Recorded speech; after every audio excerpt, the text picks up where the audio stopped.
sente assim feliz, eu no caso principalmente, porque eu comecei a vir a essa casa não tem tanto tempo assim, foi em 2008, e de lá para cá alguma coisa com certeza eu já aprendi. E nesse momento eu queria agradecer muito a todas as pessoas que ao longo desses anos me motivaram, me incentivaram para permanecer no estudo, no trabalho, e com certeza vale a pena. Ou seja, sempre é um convite para todo mundo a importância da gente se esforçar em fazer a nossa reforma íntima, a gente buscar entender todas as leis de Deus para que a gente possa ser a cada dia melhor do que a gente já foi. Então eu agradeço às tias que durante todos esses anos me ensinaram tanta coisa, as pessoas que estiveram em todos os grupos, com certeza alguma coisa eu aprendi.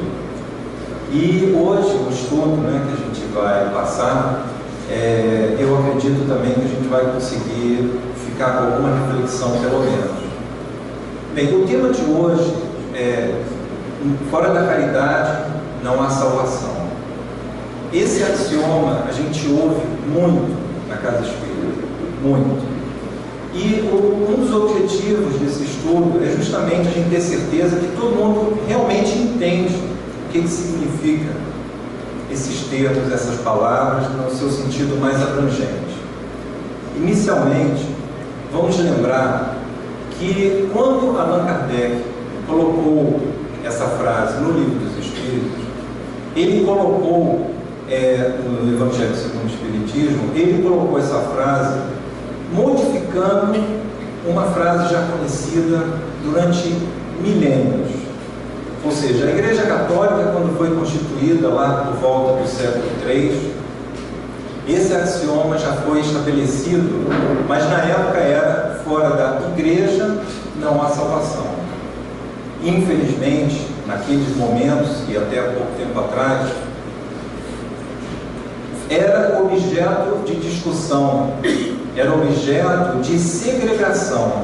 Tanto é que a gente viu que depois nós tivemos guerras, nós tivemos as cruzadas, Inquisição, muita coisa aconteceu, provocada por uma segregação, uma diferenciação entre aqueles que estavam na igreja e aqueles que estavam fora da igreja. Em vez de trazer todos o mesmo objetivo, que de fato essa é a mensagem de Jesus, naquela época provavelmente nós, criamos uma segregação: fora da igreja não há salvação. E esse axioma vem sendo discutido em vários concílios do Vaticano, e são reiteradas as palavras, mantendo o entendimento de que quem não está na igreja não vai ser salvo. E assim foi durante muitos anos. É claro que esse Papa que está aí já está mostrando uma outra visão de uma série de assuntos que antes eram dogmas e que causavam segregação. Nós já percebemos nitidamente que ele demonstra que não é por aí que ele ou qualquer um de nós vamos conseguir realmente melhorar e colaborar para que todos consigam realmente sair das trevas, da ignorância e caminhar para a luz. Então, quando Kardec colocou essa pequena, mas grande mudança no texto, ele quis deixar claro o seguinte: não importa a sua religião, o que importa é que a caridade é o verdadeiro caminho para que a gente realmente tenha a salvação. Então não importa se você é budista, hindu, evangélico, católico, espírita, a caridade é o caminho. Mas eu queria que a gente refletisse, que cada um de nós nesse momento parássemos para pensar, refletir no que quer dizer para cada um de nós a palavra salvação. Vamos pensar. Cada um pensa rapidamente, se quiserem comentar também comentem, o que é a salvação. Essa reflexão é importante para que a gente tenha certeza que a gente vai entender exatamente o significado do axioma. Quando a gente entende a palavra salvação, ou busca o entendimento, a gente imagina o seguinte: se eu estou no meio do mar, por exemplo, não tem como chegar em algum lugar e de repente aparece um barco que me salva. Eu fui salvo. Se eu estou com uma doença terrível, às vezes até condenado, se aparece o médico que pode me curar, chegou a salvação. Se eu estou sem capacidade de manter um relacionamento, ou se eu fui abandonado, ou se eu não consigo pagar minhas contas, não importa. Qualquer coisa na nossa vida que nos afeta ou não nos traz conforto, a gente precisa transformar aquela situação, o que a gente poderia entender que seria a salvação. Então, assim, a palavra salvação deve ser entendida como algo que vai nos tirar de uma situação para uma situação melhor. Se a gente pensar nas religiões de novo, o que nas religiões eles entendem como salvação? Por exemplo, na igreja católica, muitas vezes nós somos levados a entender que se a gente não é batizado, a gente talvez não possa ir para o céu. Se a gente não faz a confissão, a gente vai morrer com pecado. Se a gente de repente imaginar outras religiões que estipulam que se a gente não aceitar Jesus como uma mágica que salva a gente, não teríamos então a salvação. Se nós formos pensar em outras religiões, por exemplo, o judaísmo, a palavra salvação, a gente não encontra essa palavra nos textos da Torá, mas eles dizem claramente o seguinte: além dos 10 mandamentos trazidos por Moisés, Moisés trouxe outras leis, e eles chamam de mitzvot, que são 613 votos que o judeu deve conseguir cumprir para que ele possa chegar ao nível de perfeição e aí sim herdar a terra ou entrar no reino dos céus. Para nós católicos, quando nós éramos católicos, ainda somos alguma coisa, assim, ou a gente vai para o céu ou vai para o inferno.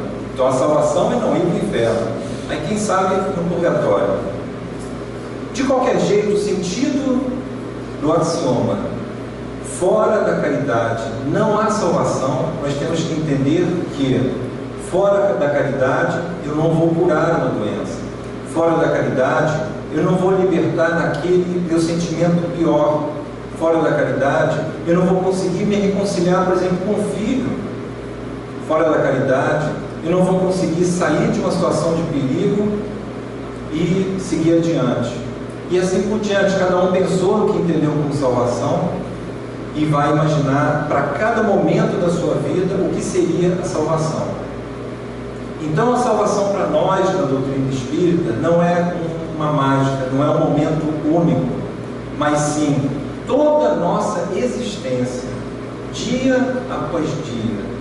Nós temos que entender que o esforço que a gente precisa fazer é da gente se modificar, da gente se transformar dia a dia. Cada um dos nossos defeitos deve ser observado e com vontade conseguir realmente nos transformar.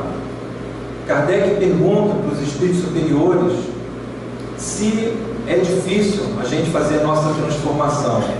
Está na questão 909. E os espíritos superiores respondem, o que para mim pelo menos me pareceu uma surpresa, que a resposta é: o esforço é insignificante para a gente se transformar, porém nos falta vontade. Então, se os espíritos superiores responderam para Kardec que é um esforço insignificante, quem somos nós para duvidar? Até porque nós sabemos que quando a gente abre mão do nosso orgulho, quando a gente abre mão das coisas materiais que nos prendem, que nos deixam sempre com medo de alguma coisa, a gente acaba sofrendo. Então, no momento que a gente se desprende disso tudo, a gente consegue se libertar. Bem, vamos imaginar o seguinte: quando a gente pensa também na nossa vida, na vida de muitas pessoas, muitos de nós, a gente se questiona: por que Deus nos permitiu ser ferido? Por que Deus não cuidou de mim? Por que Deus nos permitiu ter uma doença grave? Por que Deus permitiu que a minha esposa, a companheira, partisse? E assim por diante. Nós fazemos vários questionamentos profundos, e essas questões são muito graves, muito importantes que a gente possa parar para pensar, porque são essas questões que muitas vezes ficam sem resposta, é que fazem com que muitos de nós percamos a fé, e a gente acaba se entregando para simplesmente ao Deus dará, como se diz. Ou seja, a importância da gente parar para pensar e entender a lei de Deus é fundamental. Se nós parássemos para perguntar agora, por exemplo, uma criança de 4 anos de idade, 5 anos de idade, o que essa criança quer, o que realmente ela deseja, se até nós dessemos a ela uma lâmpada mágica dos contos lá de Aladim, a criança com certeza ia dizer para cada um de nós, pais: pai, eu quero não comer nunca mais verdura, não quero mais comer cebola. E aí é a vontade dele. Nós, como pais, vamos fazer a vontade do nosso filho. Ele não come mais verdura, não come mais cebola. Não é isso? Não. Porque nós sabemos o que é melhor para eles. E não vamos permitir que ele não se alimente direito. Já pensou? Só chiclete e chocolate? Não vai dar certo. Por outro lado, vamos supor que ele dissesse: eu não quero mais a escola, não quero mais fazer nenhum dever, eu quero simplesmente ficar brincando. Mas ele quer isso, pai. Deixa ele ficar só brincando. Para que escola? Lá tem um monte de menino chato que vai implicar. Mas nós vamos permitir? Não. Porque também nós sabemos o que é melhor para eles. Mas a vacina, ou um remédio amargo, ele também não quer tomar. Nós vamos permitir? Também não. Da mesma forma, Deus, como Pai amoroso, quantas vezes a gente pede coisas e a gente não recebe aquilo que a gente pediu? Quantas vezes já pediu para ganhar na loteria sozinho? Agora, será que realmente seria o melhor para nós? Não. Até porque provavelmente nós, ainda fracos como somos, cairíamos na tentação e acharíamos que somos melhores do que os outros, íamos nos corromper com todas as tentações da matéria, não é assim que a gente fala? Pois é. Então Deus, nosso Pai, também não faz todas as nossas vontades no momento que a gente está na matéria, porque no momento que a gente está na matéria, a gente simplesmente não consegue enxergar um pouco além daquela neblina que nos cega. Então, na verdade, a vontade de Deus é sempre para o nosso bem. Sempre. Então, nós temos que começar a estudar esse assunto, começar a perceber que nós devemos entender que as dores, os sofrimentos, eles são fundamentais para que a gente possa sair da situação que a gente está e ir para uma próxima etapa da nossa vida. Se não fosse assim, nós ainda estaríamos nas cavernas, se estivéssemos acomodados e que nada nos atingisse. Porém, a cada dia a gente percebe que a gente estava acomodado e de repente acontece alguma coisa, uma crise, e a gente acaba sendo levado a repensar nossa vida, nos esforçar, voltar, estudar, quem sabe até mudar de cidade e tudo mais, para a gente recomeçar tudo de novo. E nesse recomeço, nesse esforço, ou qualquer outro exemplo que a gente possa pensar, a gente vê o quanto a gente evolui, o quanto a gente fica mais forte. Imagine também um professor que só desse prova para as crianças que elas tirassem 10. Para que isso serviria? Para nada. Então, as provas, a existência na matéria, ela tem um objetivo. Vocês sabem por que vocês estão aqui na Terra? Todos vocês sabem, todos nós sabemos. Isso está claro para cada um de vocês? Para que vocês estão na Terra? Para quê? Por quê? Aprender a amar. Esse é o objetivo da nossa existência na Terra. Mas como a gente aprende a amar? Convivendo com as pessoas, não é isso? Aprendendo a respeitar os outros, aprendendo a aceitar as diferenças sem julgá-las, Claro que a gente tem a nossa opinião, nosso ponto de vista, mas quem somos nós para julgar os outros? Se nós voltássemos na história, na nossa história, o quanto nós já julgamos errado, o quanto nós já segregamos, o quanto nós homens segregamos as mulheres que não podiam ter trabalho, não podiam ter seu papel na sociedade. Precisamos ter uma lei, Maria da Penha, para dizer que a gente não pode bater na mulher. O quanto a gente fez errado escravizando as pessoas, mas na época, provavelmente, muitos de nós achávamos que era normal. Estamos aqui na Terra para aprender a amar, para aprender com o exercício constante de enfrentar as dificuldades, as diferenças, para que assim a gente possa ser melhor a cada dia. Então, o objetivo da vida não é viver uma vida fácil, tranquila. Ao contrário, vamos nos esforçar para ter uma vida boa, tranquila, confortável.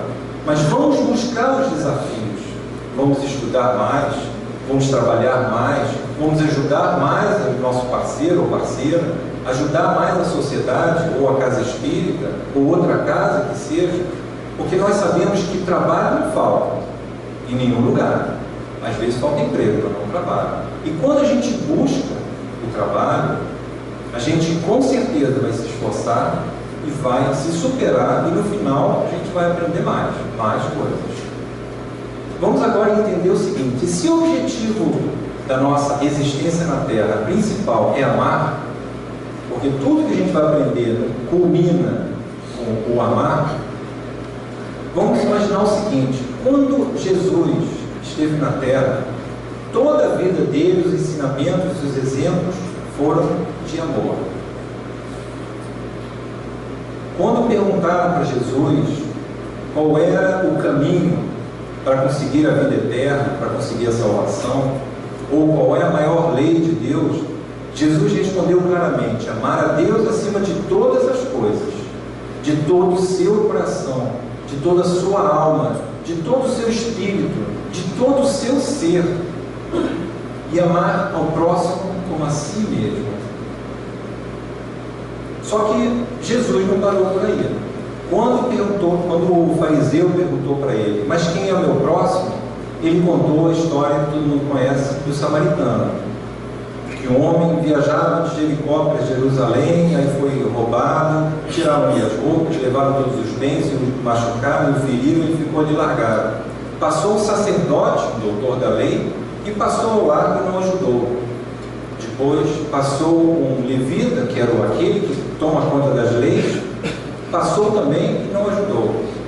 E aí passou um samaritano, que era considerado na época que não tinha muito respeito à religião, que não dava muita importância, que era visto como não puro. E esse então parou, cuidou, tratou-lhe as feridas com vinho, com vinagre, deu-lhe suas roupas quando possível, colocou na sua montaria e levou até uma estalagem próxima, pagou a hospedagem e ainda disse que viajaria e voltaria e pagaria qualquer diferença.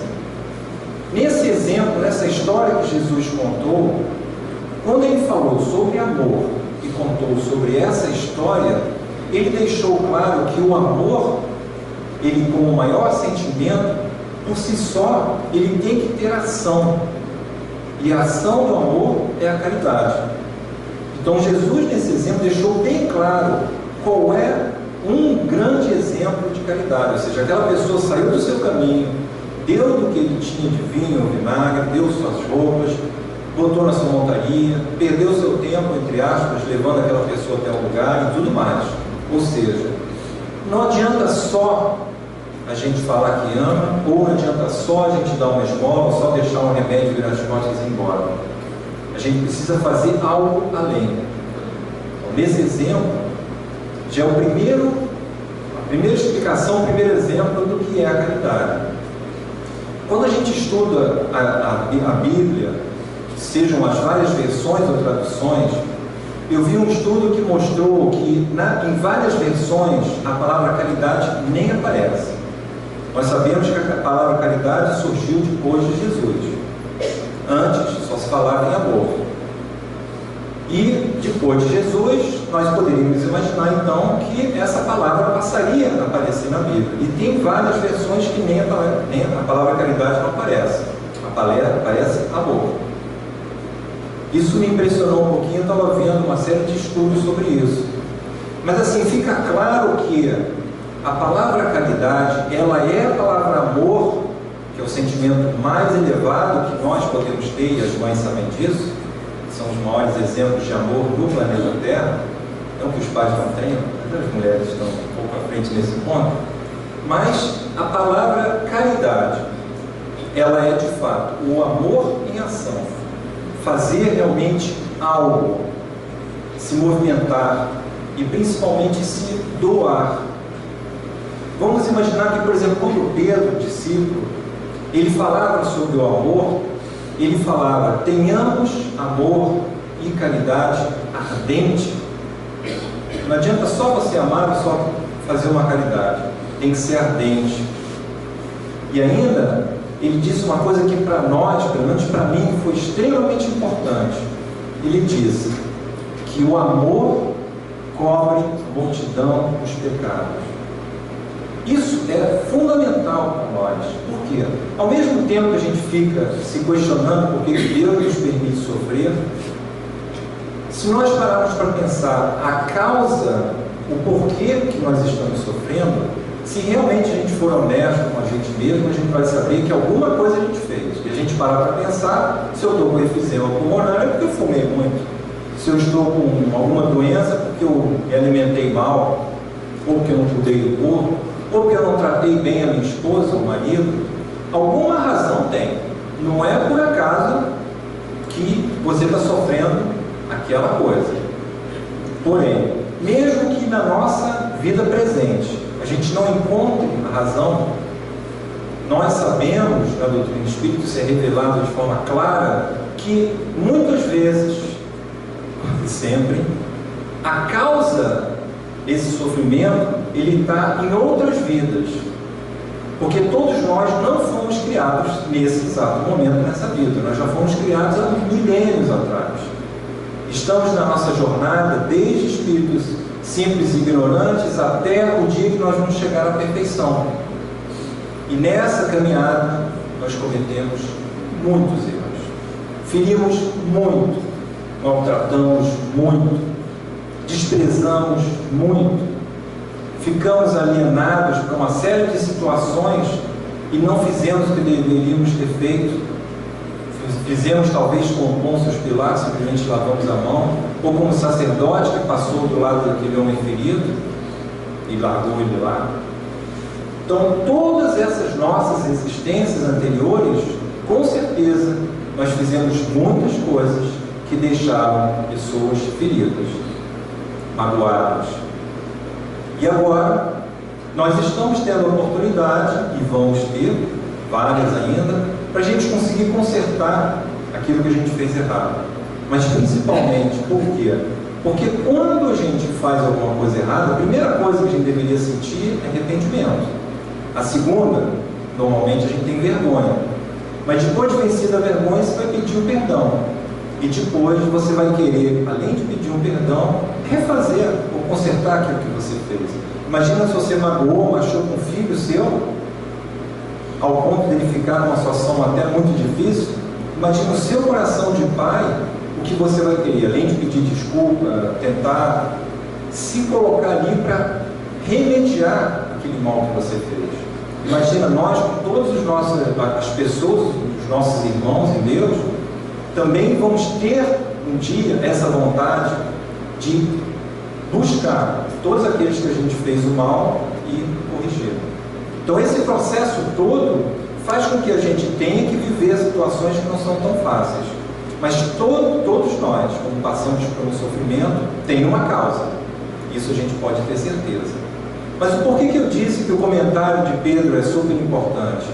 Porque se nós fôssemos colocar numa lista os prováveis assassinatos e outras coisas horríveis que a gente já fez, talvez nós teríamos que reencarnar mais 3.000 vezes, 4.000 vezes, só para resgatar o que a gente já fez. Só que Deus, na sua infinita misericórdia, nos dá a chance de diminuir a nossa dívida. Como? Fazendo a caridade. Ou seja, o amor e a caridade cobrem a multidão dos nossos pecados, dos nossos erros, de tudo que a gente deixou para trás. Isso para a gente é fundamental, porque nós vamos entender que, mesmo que a gente se sinta culpado, não tem problema. Sacode a poeira, levanta, erga o seu rosto e siga em frente. Siga em frente buscando se reformar. Quantas vezes a gente vê pessoas, ou até irmãos que não estão mais encarnados, sofrendo de uma forma atroz, pela culpa. Ou seja, cometeu um erro grave, muitas vezes, mas se sente tão culpado, que chega a ficar em zonas trevosas, horrorosas, num sofrimento atroz, simplesmente porque acham que não merecem o perdão, que não merecem receber a atenção de Deus.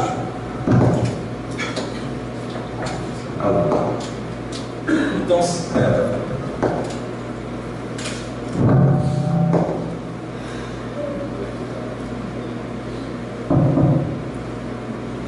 viu que serviço técnico de primeira? Perfeito. Ou seja, nós temos que entender o seguinte, que todo esforço que a gente puder fazer para a gente se aperfeiçoar, para a gente melhorar, sempre vale a pena. Porque quando a gente faz isso, a gente dá a mão para uma nova oportunidade. Não podemos nos culpar. A gente muitas vezes cai no fosso do erro, no fosso do abismo, e a gente acha que não tem que sair de lá, que a gente tem que se martirizar. Não é verdade. Deus nos perdoa infinitas vezes. Tanto é que Jesus, em todos os seus ensinamentos, colocou para a gente: bem-aventurados os misericordiosos, porque obterão misericórdia. Perdoai, para que sejas perdoado. Mas nós podemos nos perdoar primeiro, para que tenhamos a força, a capacidade de buscar aquele irmão, para que a gente possa consertar aquilo que a gente fez errado. Isso não é bacana? Eu acho fundamental. Você pensar que mesmo que você tenha feito tanta coisa errada, você pode recomeçar do zero, quase que do zero praticamente, e seguir em frente, sem culpa, mas sim modificando-se. Porque esse é o objetivo. O objetivo de se amar e amar os outros ao ponto de você se transformar. E como é que São Paulo, por exemplo, ele colocou o sentido da palavra caridade? Naquele texto que todo mundo conhece, que é muito bonito. Ele diz: se eu falar todas as línguas dos homens, e mesmo se eu falasse a língua dos anjos, se eu não tiver caridade, eu sou simplesmente que nem um sino que simplesmente emite um som. Se eu souber tudo que existe no planeta ou no universo, se eu puder profetizar tudo, se eu não tiver caridade, para que serve tudo isso? Todo conhecimento, toda ciência, toda tecnologia, se eu não amo, se eu não sou caridoso, se eu não ajudo ninguém? E mesmo que eu tenha uma fé maior do que qualquer grão, a ponto de eu mover montanhas, mas se eu não tenho caridade, para que serve? Eu vou mover montanhas, vou fazer um monte de coisa, para quê? Só para preencher o meu orgulho, minha vaidade? Então, quando Paulo colocou esse texto muito bonito, ele quis deixar claro o seguinte, que a caridade é muito mais do que simplesmente uma esmola. Tanto é que ele fala: mesmo que eu dê toda a minha fortuna e dê até meu corpo para ser queimado, se eu não tiver caridade, também nada serve. Então a caridade material é muito importante, porque quantas vezes chega uma pessoa em algum lugar, seja aqui na casa espírita ou em outro lugar, com tanta fome que não consegue nem pegar uma vara de pescar. Então vai ensinar ele a pescar, ele não tem nem força. Ou vai passar para ele o evangelho, mas ele está com tanta fome, não vai nem prestar atenção. Talvez ele preste atenção na hora que você fala que tem uma bodas aqui e etc, uma festa ali, mas se ele tiver com fome não adianta nada. Então a caridade material é importante, mas ela não é a mais importante. Porque, na verdade, a caridade que deve mover a humanidade é realmente o amor. E a gente se transformar. E todos nós estamos a caminho. Ainda falta muito, mas estamos.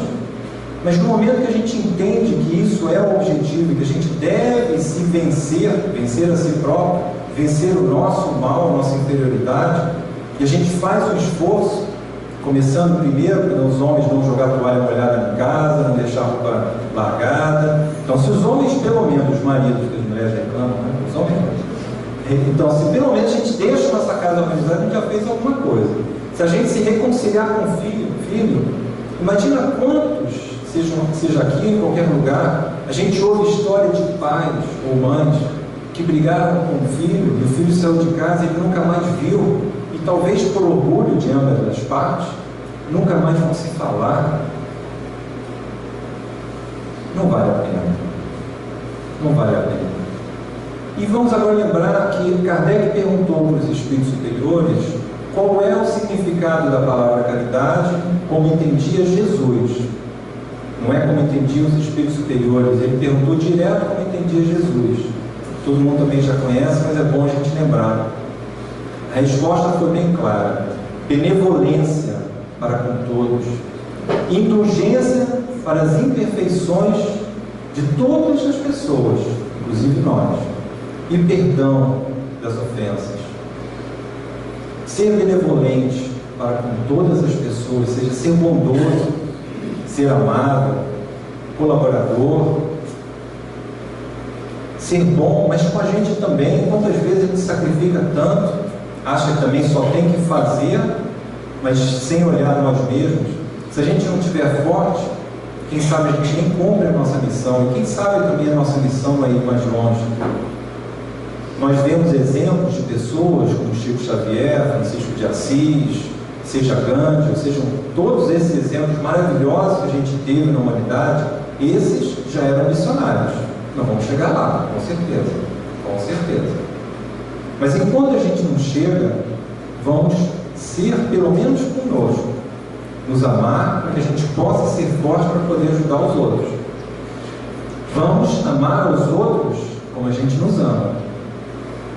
Sejamos indulgentes com as nossas imperfeições e com as imperfeições dos outros.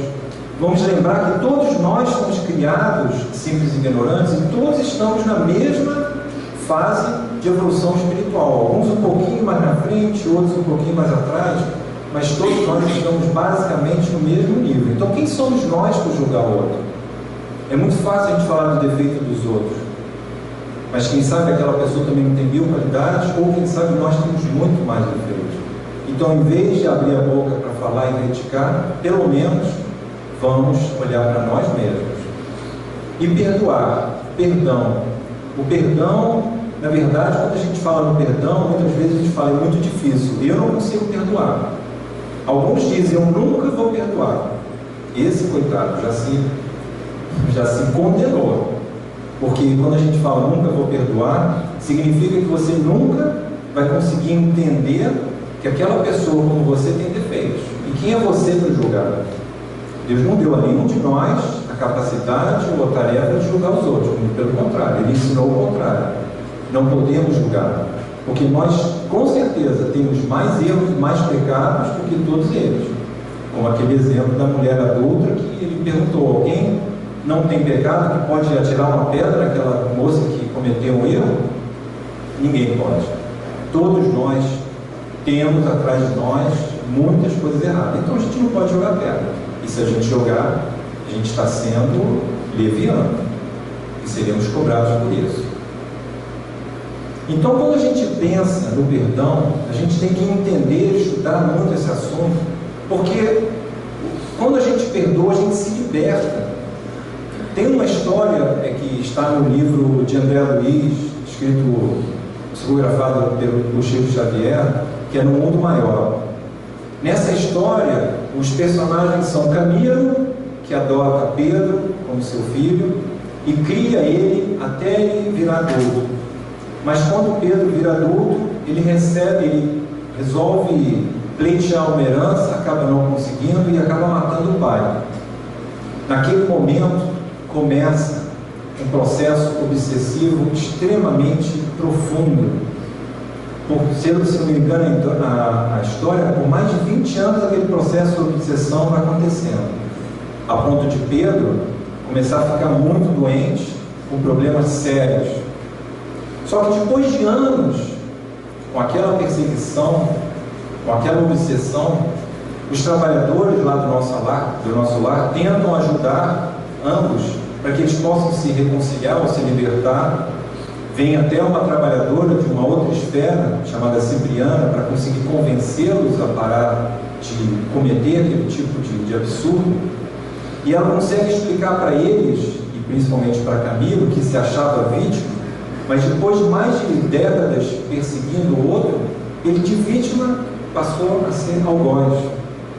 E aquele outro, como Cipriana anuncia para ele realmente cometeu um erro muito grave, mas ele estava tentando se reconciliar, estava tentando se regenerar, estava buscando constituir uma família, já tinha 5 filhos, era bom para a esposa, trabalhava, e simplesmente o Camilo, que tinha sido vítima, agora já tinha perdido mais de 20 anos perseguindo, ou seja, perdendo tempo, sofrendo, angustiado. Ele mesmo diz: eu não aguento mais, eu estou muito angustiado, estou muito sofrido. Mas por que me foi colocado nessa situação de ter sido morto pelo próprio filho? Por que Deus permitiu isso? E a benfeitora diz a ele: quem somos nós para julgar a Deus? Quem somos nós para entender profundamente o sentido da dor? Quem somos nós? É a mesma coisa que nós perguntarmos para um olheiro por que ele coloca lá aquelas cerâmicas em fogo ardente. Da mesma forma, perguntar para um ferreiro por que ele martela tanto ferro para que ele seja forjado. A mesma coisa que você perguntar para um artista por que ele bate na pedra bruta para construir, para desenhar uma estátua. Da mesma forma, Deus muitas vezes nos coloca em situações difíceis para que a gente possa realmente sair daquela situação e virar algo muito melhor. Ou seja, não vai ser fácil. A vida, a nossa evolução e os nossos resgates não são fáceis. Mas é dessa forma que a gente consegue evoluir. Talvez eu falando tudo isso não seja uma palestra muito boa, porque a gente ouvindo tudo isso, a gente pensa: será que a gente veio aqui ouvir que a gente tem que sofrer mesmo, etc? Não, não é isso. A gente tem que entender o seguinte, que da mesma forma que a gente falou das dificuldades, das provas, dos resgates, seja de um professor ou o que for, são provas para a gente se desafiar e fazer cada vez melhor. E não para a gente sofrer. Porque o sofrimento é uma escolha. Eu posso ter uma vida igualzinho a uma outra pessoa, mas eu escolho aceitar aquela situação e usar aquele limão para fazer uma limonada. Aquele outro simplesmente vai receber o limão e só vai reclamar que o limão é azedo e não serve para nada. Ou seja, a forma como a gente vê as dificuldades, a forma como a gente vê o que a gente poderia dizer que é sofrimento, na verdade não é a forma como a gente vai vivendo. Se a gente aceitar que cada dificuldade ela provavelmente tem algum aprendizado, se a gente parar de reclamar por que Deus permitiu e a gente perguntar o que Deus quer que eu aprenda, a mesma situação a gente vai conseguir enxergar do outro lado da moeda. E a gente vai encontrar o que a gente precisa fazer para transformar aquilo em algo de bom, em algo que realmente vai nos transformar. A grande questão sempre é: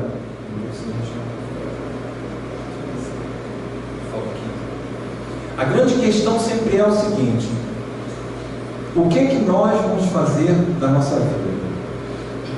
Se a gente vai acordar de manhã cedo e vai simplesmente se lamentar, ou porque está chovendo, você queria o sol, ou porque de repente você está doente, se a gente só vai se lamentar, a pergunta é: a nossa vida vai mudar? Não vai. Mas se a gente parar para pensar, o que eu posso fazer para mudar a minha vida, o que eu posso fazer de melhor, O que me aflige e eu posso me libertar? Quantos de nós aqui trabalhamos muito, ficamos assoberbados com o trabalho? Eu sou um mau exemplo, e depois a gente olha para trás e vê, deixamos de viver a vida, deixamos de estar com os nossos filhos. Quantas histórias a gente ouve sobre isso? Quantos amigos a gente deixou de visitar? Quantas pessoas a gente deixou de ajudar? Quantas vezes a gente passa na rua, tem uma pessoa do lado, e a gente diz, não tenho tempo, não posso nem conversar, nem ajudar. Mas no momento que a gente para pensar, a gente entende que essa vida, ela tem um objetivo maravilhoso, mas que esse objetivo não é somente as coisas que a gente acha que são importantes, mas sim aquilo que realmente vai nos transformar, nos fazer viver mais leves, mais tranquilos. Se a gente começar a pensar nisso, a gente começa a fazer um plano de ação. Começa em casa. O que eu posso fazer para minha esposa ficar mais feliz, ou o marido? O que eu posso fazer para meus filhos se sentirem mais amados? Quantas vezes eu falei que eu amo?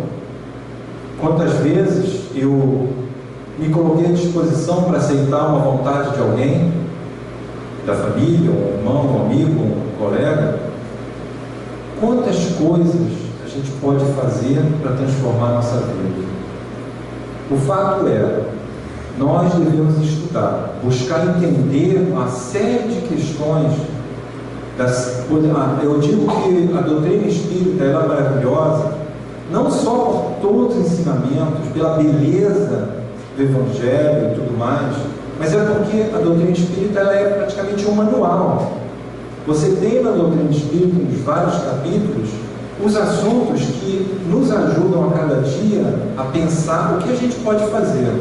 Seja lá se perguntando o que eu posso fazer para vencer as tentações, vencer as dificuldades, ou seja, se conhecer melhor, procurar se perguntar o que eu fiz hoje, mas que eu posso fazer melhor amanhã.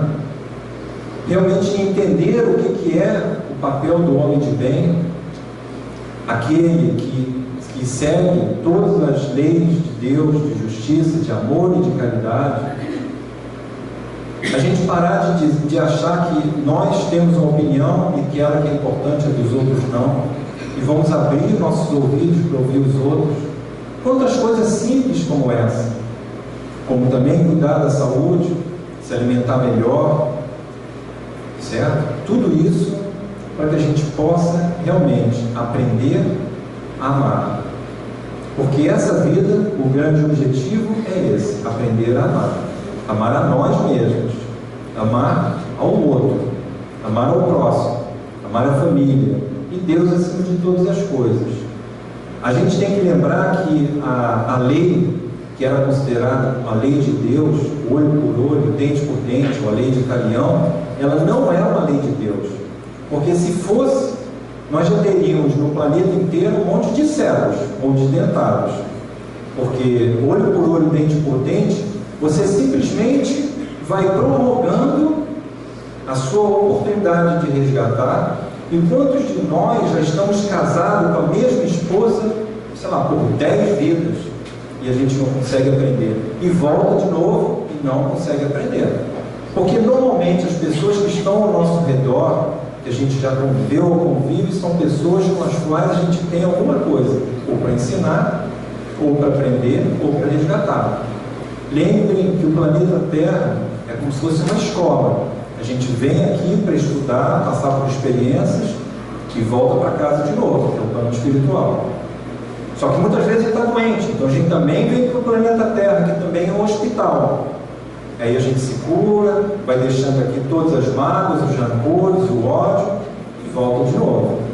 Mas aqui também é um hospício, porque muitos de nós estamos loucos, perdidos. Também é uma prisão. Quantos de nós fizemos tantas coisas erradas que a gente vem aqui realmente para ficar lá em algum momento meio enclausulados, presos ali, para conseguir repensar naquilo que a gente fez, para ganhar força e coragem para se transformar. Então nós sabemos que não podemos perder a oportunidade nessa vida, ou em todas elas, e agradecer a Deus pela dádiva da gente estar aqui nessa escola, ou nesse hospital, ou nessa prisão, para que a gente se liberte. Então tenhamos coragem, tenhamos vontade, tenhamos aquilo que os Espíritos responderam para Kardec. Vamos fazer um esforço que seja, como eles dizem, insignificante, mas com a verdadeira vontade de nos transformar. Não vamos simplesmente só falar, vamos fazer. Nem que seja uma coisa pequena ou outra, mas vamos fazer. Então que nós possamos ter esse entendimento, que possamos estudar o manual, que é o Evangelho e a doutrina espírita, com tantos livros e tantas informações, para que a gente realmente possa se transformar e sermos mais felizes, mais amorosos, mais tranquilos. Esse é o objetivo, que a gente possa, cada um de nós, fazer esse esforço e se transformar. Que assim seja, né? Graças a Deus.